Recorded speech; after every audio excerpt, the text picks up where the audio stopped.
Hello class 11। आज आपका topic करते हैं सर्कुलर मोशन। क्या होता है सर्कुलर मोशन? देखिए, अगर कोई पार्टिकल है वो सर्कुलर मोशन में चल रहा है, स्टार्टिंग ये सर्कल का सेंटर यहाँ से लेकर P पॉइंट से लेकर वो Q पॉइंट तक पहुँच गया, सर्कुलर मोशन कर रहा है, ठीक है।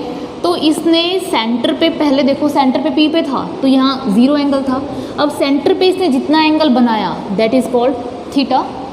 तो सेंटर पे जो एंगल बनाया this theta is called angular displacement, is called angular displacement. आपने अब तक जब particle motion in straight line में था तो आपने क्या पढ़ा था? लीनियर डिस्प्लेसमेंट, यही पढ़ा था, लीनियर डिस्प्लेसमेंट। अब आप क्या पढ़ रहे हो? अब आप पढ़ रहे हो angular displacement, and angular displacement is denoted by theta. Angular displacement की दो यूनिट्स होती हैं, एक होती है डिग्री और एक होती है रेडियन। रेडियन इसकी एसआई यूनिट होती है। जैसे लीनियर डिस्प्लेसमेंट की एसआई यूनिट क्या होती है? मीटर में एक्सप्रेस करते हैं, ऐसे ही एंगुलर डिस्प्लेसमेंट की यूनिट कैसे होती है? रेडियन में एसआई यूनिट होती है। थीटा कैसी क्वांटिटी है? थीटा वेक्टर क्वांटिटी होती है। और लीनियर डिस्प्लेसमेंट भी आपकी कैसी क्वांटिटी थी? वेक्टर क्वांटिटी, जिसके पास मैग्नीट्यूड भी होता है और डायरेक्शन भी होती है, ठीक है। ये कौन सा वेक्टर होता है? एक्सियल वेक्टर होता है। कौन से वेक्टर्स होते हैं ये theta? Axial vectors. Axial vectors मतलब which acts along axis, which acts along axis, जो एक्सिस के अलोंग एक्ट करते हैं उसे क्या कहते हैं हम? एक्सियल वेक्टर्स कहते हैं। थीटा को दो यूनिट्स में मेजर किया जाता है, डिग्री में और रेडियन में। तो याद रखना 360 डिग्री 2 पाई रेडियन के इक्वल होती है, ठीक है। तो 180 डिग्री कितने के इक्वल होगी? पाई रेडियन के। और 90 डिग्री पाई बाय 2 रेडियन के। और 45 डिग्री पाई बाय 4 रेडियन के, ठीक है। अब आपसे कोई कहे फाइंड आउट 60 डिग्री, 60 डिग्री का रेडियन मेज़र निकालो, 60 डिग्री का रेडियन कितना होगा, ठीक है। तो रेडियन कैसे निकालोगे? आपको पता है 360 डिग्री 2 पाई रेडियन के इक्वल होता है। तो 1 डिग्री कितने के इक्वल होगा? 2 पाई बाय 360 के। और आपसे पूछा क्या है? 60 डिग्री, तो 60 डिग्री किसके इक्वल होगा? 2 पाई बाय 360 इंटू 60। 0 से 0 कैंसिल, 6 6 36, 2 तिया 6, कितना आ गया? पाई बाय 3 रेडियन, ठीक है। तो इस तरीके से आप डिग्री से रेडियन में कन्वर्ट कर सकते हो। 360 डिग्री कितने के इक्वल है? 2 पाई रेडियन के। तो 1 डिग्री 2 पाई बाय 360 और 60 डिग्री कितने के आ जाएगा? पाई बाय 3 रेडियन की। तो एंगुलर डिस्प्लेसमेंट की दो यूनिट्स हैं, डिग्री और रेडियन, बट रेडियन कैसी यूनिट है? एसआई यूनिट है। अच्छा, अगर आपसे कोई पूछे बताओ pi by 6, pi by 6 radian को कन्वर्ट करो डिग्री में, तो आपको पता है 2 पाई रेडियन किसके इक्वल है? 360 डिग्री के। तो एक रेडियन किसके इक्वल होगा? 360 बाय 2 पाई। और पाई बाय 6 पूछा है आपसे, पाई बाय 6 रेडियन किसके इक्वल होगा? 360 degree upon 2 pi into pi by 6। पाई से पाई कैंसिल, 6 से ये कैंसिल, 2 से ये कैंसिल, कितना आ गया? 30 डिग्री। तो 30 डिग्री किसके इक्वल होता है? पाई बाय 6 रेडियन के इक्वल होता है, ठीक है। इस तरह से आप रेडियन को डिग्री में और डिग्री को रेडियन में कन्वर्ट कर सकते हो। तो थीटा की बात चल रही थी। थीटा क्या है आपका? एंगुलर डिस्प्लेसमेंट वेक्टर है, एक्सियल वेक्टर्स है। बेटा जो ये थीटा होता है इसकी डायमेंशन, कोई डायमेंशन नहीं होती, ये डायमेंशन लेस होता है। यानी कि रेडियन की कोई भी यूनिट डायमेंशन नहीं है, m0, l0, t0। तो अगर आपसे कोई पूछ ले कि ऐसी कोई क्वांटिटी बताओ जो यूनिट लेस ना हो पर डायमेंशन लेस हो। यूनिट लेस क्या है? यूनिट लेस तो है ही नहीं, इसकी यूनिट है रेडियन, बट डायमेंशन लेस है। कितना है? m0, l0 और t0। कैसा वेक्टर है ये? एक्सियल वेक्टर है जो एक्सिस के अलोंग एक्ट करता है। यहाँ तक क्लियर है? उसके बाद देखिए, अब हमें रिलेशन बताना है। What is the relation between angular displacement and linear displacement? Erase कर दूँ मैं इसको।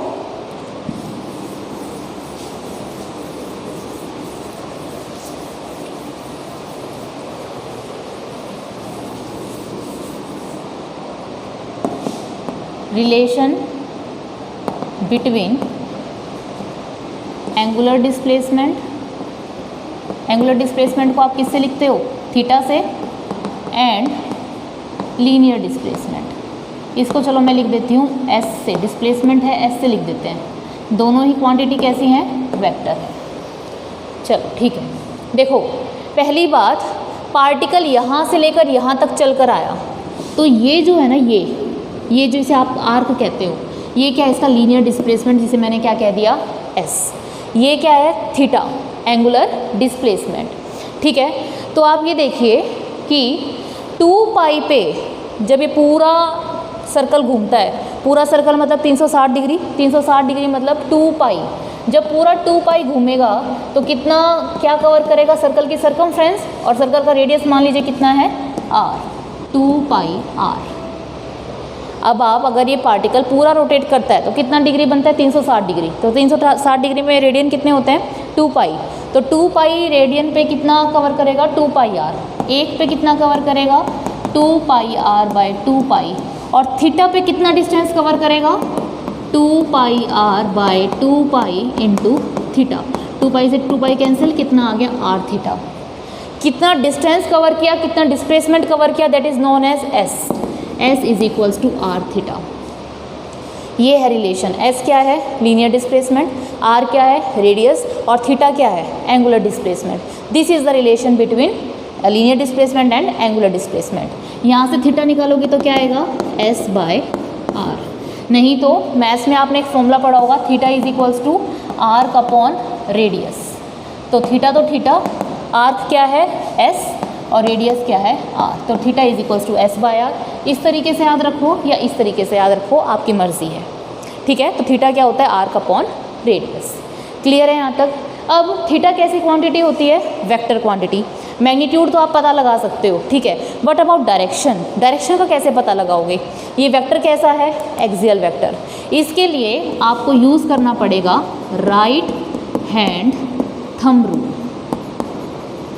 Right hand thumb rule. अगर मान लीजिए पार्टिकल का मोशन है इस डायरेक्शन में, कैसे घूम रहा है ये, घड़ी की सुइयों के अपोजिट डायरेक्शन में, यानी कि एंटी क्लॉकवाइज। अगर ये एंटी क्लॉकवाइज घूम रहा है तो आपसे पूछी जाए what is the direction of theta, तो क्या करो, सीधा हाथ लो और सीधे हाथ के उंगलियों को डायरेक्शन में ले जाओ जहाँ घूम रहा है। ठीक है, the thumb will give the direction of angular displacement. कैसे आया, आउटवर्ड, तो थीटा की डायरेक्शन क्या होगी, आउटवर्ड। तो राइट हैंड क्या कहता है, अपनी उंगलियों को मोशन की डायरेक्शन में ले जाओ and the thumb will give the direction of theta.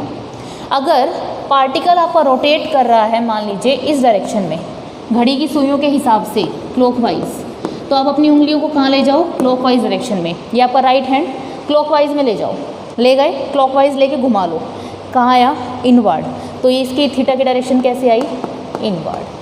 ठीक है, कैसे आ रही है, देखो एक्सिस के अलोंग आ रही है ना, एक्सिस के अलोंग आ रही है, तो ये थीटा कैसा वेक्टर है, एक्सियल वेक्टर है, and the direction is given by right hand thumb rule. Clear, note कर लीजिए इसको।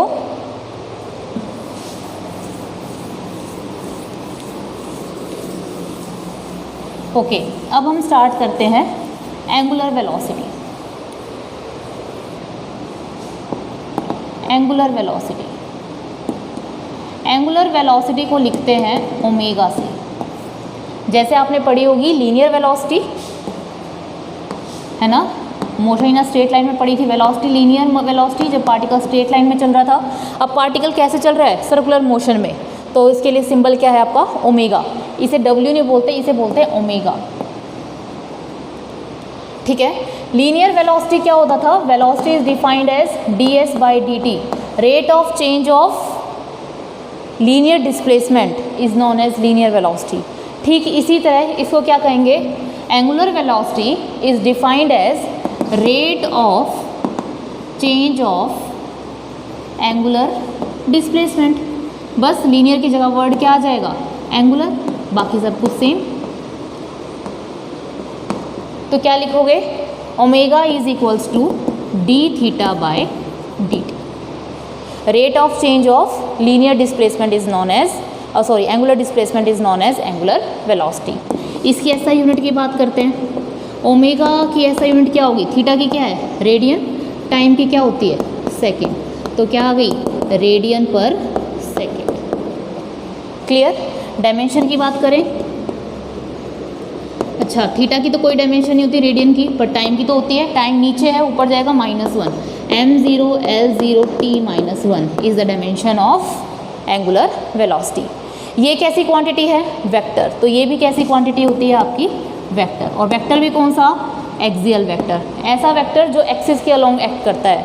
जो एक्सिस के अलोंग एक्ट करते हैं उन्हें क्या कहते हैं? Axial vector. And the direction is given by right hand thumb rule. अभी मैंने आपको बताया राइट हैंड थंब रूल से आप थीटा की डायरेक्शन भी निकालते हो। तो जो थीटा की डायरेक्शन होगी वही किसकी डायरेक्शन होगी? ओमेगा की।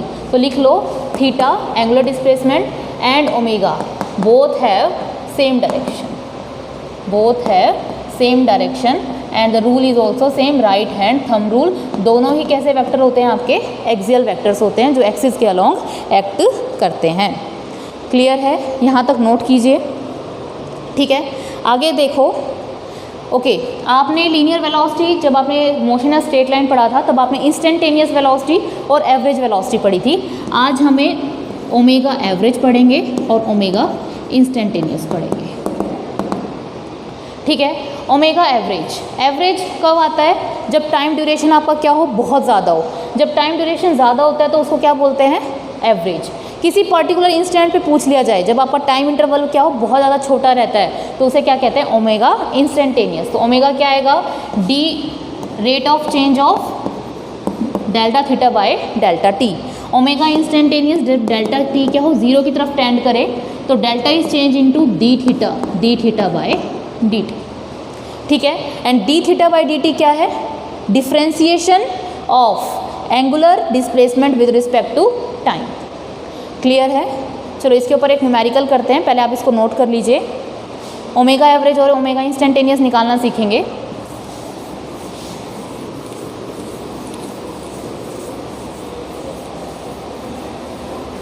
ओके, यहाँ देखिए, if theta is equals to 2t² + 2, ये दे रखा है। Find omega average from t = 0 to t = 2 second. Second part, find omega instantaneous at t = 2 second. आपको थीटा दे रखा है 2t² + 2, एंगुलर डिस्प्लेसमेंट टाइम का फंक्शन है। आपको सबसे पहले ओमेगा एवरेज निकालनी है। तो कैसे निकालोगे? Omega average is equals to delta theta by delta T. What is the delta theta? Change in angular displacement, final displacement minus initial displacement. Final displacement at 2 second, theta 2 minus theta 0। Change in time 2 - 0 2। Theta 2 का मतलब क्या है? इसकी theta की equation में जहाँ जहाँ time है वहाँ उसको क्या पुट कर दो?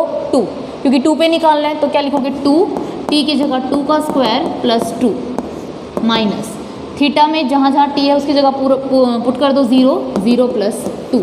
कितना आ गया? 2 दूनी 4 दूनी 8, 8 और 2 10, 10 माइनस के 2 अपॉन 2। ठीक है, 2 दूनी 4 दूनी 8 और 2 10 - 2। ठीक है, कितना आ गया? 8/2। 4 रेडियन पर second is the average velocity from t = 2 seconds तक। क्लियर है? अब आपको निकालनी क्या है? Omega instantaneous. ओमेगा इंस्टेंटेनियस क्या होती है? d theta by dt। तो d बाय dt, थीटा की वैल्यू पुट कर लो। थीटा कितना है? 2t² + 2। इसका डिफ्रेंसिएशन करो विद रिस्पेक्ट टू टाइम। तो पावर जो होती है आगे आ जाती है, पावर में एक कम हो जाता है। 2 दूनी 4, 4t और सा क्या हो गया? 0, 4t। आपसे ओमेगा इंस्टेंटेनियस पूछा कितने थे बेटा? एट t = 2 पे, तो 4 × 2 8 रेडियन पर सेकेंड आपकी क्या आ गई? ओमेगा इंस्टेंटेनियस आ गई। ठीक है, तो आपका ओमेगा इंस्टेंटेनियस कितना है? 8 रेडियन पर सेकेंड, और ओमेगा एवरेज कितना है? 4 रेडियन पर सेकेंड। नोट कीजिए, इसको नोट कर लिया यहाँ तक। आगे स्टार्ट करते हैं। अभी हमने रिलेशन निकाला था लीनियर डिस्प्लेसमेंट और एंगुलर डिस्प्लेसमेंट में, ठीक ऐसे ही अब हमें रिलेशन निकालना है, relation between omega and V, angular velocity और लीनियर वेलोसिटी में, ठीक है। ओके, वेलोसिटी पार्टिकल है ये थीटा, रेडियस आर, मूव कर रहा है पी से लेकर क्यू पे, ये आपकी वेलोसिटी, ये भी आर और ये थीटा, ठीक है। वेलोसिटी क्या होती है, v is equals to delta S by delta T, ठीक है, और omega delta theta by delta T. Okay, theta क्या होता है, delta by delta T, theta क्या होता है, arc upon radius, S by R, arc upon radius. तो omega is equals to 1 by R भार delta S by delta T, और delta S by delta T क्या है, v, तो omega क्या आ गया, v बाय आर, और v की वैल्यू क्या आ गई, r ओमेगा। v क्या है, linear velocity, r radius and omega is called angular velocity. This is the relation between linear velocity and angular velocity. वैसे ये एक्सप्रेशन ज़्यादा करेक्ट नहीं है, ये सिर्फ और सिर्फ आपका सर्कल्स के लिए अप्लाई होता है, ओनली फॉर सर्कल्स। क्यों, क्योंकि जब भी पार्टिकल मूव करेगा हमेशा उसकी जो वेलोसिटी होगी, मान लो पार्टिकल अब यहाँ आ जाए, इसकी वेलोसिटी हमेशा रेडियस के देखो कैसी है, परपेंडिकुलर, यहाँ हो तो इसकी वेलोसिटी की डायरेक्शन ये होगी और ये क्या है इसका रेडियस, यहाँ हो तो इसकी वेलोसिटी की डायरेक्शन ये और ये क्या है इसका रेडियस। तो हमेशा v जो है ये क्या होता है, v परपेंडिकुलर होता है, इस वजह से मैं इसको परपेंडिकुलर मेंशन नहीं करती हूँ। वैसे ये ठीक है, v equals to R omega only for circles, पर अगर मुझे किसी और चीज़ के लिए लिखना हो तो आप क्या लिखोगे, omega is equals to v perpendicular by R, ये करेक्ट है अब, ठीक है। Omega equals to v perpendicular by R, where v perpendicular is the perpendicular component of a velocity. अब हमने यहाँ पे परपेंडिकुलर कंपोनेंट क्यों नहीं लिखा, क्योंकि हमें पता है सर्कल में हमेशा v क्या होता है, r के परपेंडिकुलर होता है। अगर आपको जनरलाइज लिखना हो तो क्या लिखोगे, v perpendicular bye r। Clear है, यहाँ तक क्लियर है आपको, ठीक है। अच्छा, और वैसे और अगर एग्जैक्ट फॉर्म की बात करें कि v equals to R omega में क्या रिलेशन होगा, तो अगर आपको ये लिखा हुआ है कि ओमेगा, चार ऑप्शन दे रखे हैं, omega equals to v by R, एक दे रखा हो v equals to R omega, एक दे रखा हो आपको omega equals to v perpendicular by R, और फोर्थ ऑप्शन दे रखा हो आपको v equals to omega cross R. पूछा जाए इनमें से बताओ कौन सा करेक्ट है, जो हमेशा करेक्ट होगा, जो हमेशा ठीक हो। देखो v equals to omega equals to v by R, ये तो वैसे भी गलत है, ये सिर्फ किसके लिए अप्लाई है, only for circles, only for circles. Omega equals to v perpendicular by R, ये ठीक है। v equals to omega cross R, exact way, ये हमेशा ऑलवेज ट्रू होता है, ये ऑलवेज ट्रू होता है, ठीक है, कि भाई दो वेक्टर का क्रॉस प्रोडक्ट करोगे तो आपको क्या मिलेगा, एक वेक्टर ही मिलेगा, और वो इनका जो प्लेन के परपेंडिकुलर होगा, यानी कि ओमेगा और आर की प्लेन के परपेंडिकुलर जो डायरेक्शन आएगी वो v की डायरेक्शन होगी। हाँ, ये भी ठीक है, बट एग्जैक्ट और पूछा जाए तो एग्जैक्ट आपका क्या ठीक होगा, ये ठीक होगा। ठीक है स्टूडेंट्स, तो आज के हमने लेक्चर में कवर किया आपका एंगुलर वेलोसिटी और एंगुलर डिस्प्लेसमेंट, डायरेक्शन वगैरह पता की। होप सो आपको आज का लेक्चर समझ में आया होगा। अगर आपको कोई डाउट है तो मुझसे आप कमेंट बॉक्स में पूछ सकते हैं। Thank you so much.